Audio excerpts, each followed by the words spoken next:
নমস্কাৰ ধুনীয়া ৰিলছ আপোনালোকৰ বাবে এযোৰ কটন নুনি হ'ব ধুনীয়াকৈ বনোৱা হৈছে লাইট গ্ৰীণত হোৱাইটত মিনা কৰি ধুনীয়াকৈ বনাই দিয়া হৈছে আৰু এখন হ'ব মেখেলাখন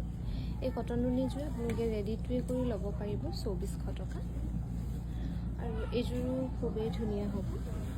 মাজৰ বুটাবোৰ অকণমান ডাঙৰকৈ কৰি দিয়া হৈছে এইযোৰো আপোনালোকে ৰেডি টু কৰি ল'ব পাৰিব 2400 টকা আৰু এখন হ'ব মেখেলাখন ভাল লাগিলে স্ক্ৰীনশ্বট লৈ আমাৰ 9678284538 এই নম্বৰত যোগাযোগ কৰিবলৈ নাপাহৰিব এইযোৰো ডাৰ্ক কফিত হ'ব ইয়াতে অকল গোল্ডেন গুণাত কৰি খুব ধুনীয়াকৈ বনাই দিয়া হৈছে এখন মেখেলাখন হ'ব এইযোৰো ল'ব পাৰিব 2400 টকা ৰেডি টু কৰি 2400 টকা ধুনীয়াকৈ ল'ব পাৰিব আৰু এইযোৰ হ'ব মেহেন্দিৰ গ্ৰীণতে গ্ৰীণ ফুল কৰি খুব ধুনীয়াকৈ বনাই দিয়া হৈছে গোটেই কাপোৰযোৰ আৰু এখন হ'ব মেখেলাখন এইযোৰ ল'ব পাৰিব 2400 টকা ৰেডি টু কৰি 2400 টকা ধুনীয়াকৈ ল'ব পাৰিব আৰু এইযোৰো কটন নুনিয়ে হ'ব কফি কালাৰত খুবেই ধুনীয়াকৈ বনাই দিয়া হৈছে আৰু এখন হ'ব মেখেলাখন এইযোৰ ল'ব পাৰিব 2400 টকা ৰেডি টু কৰি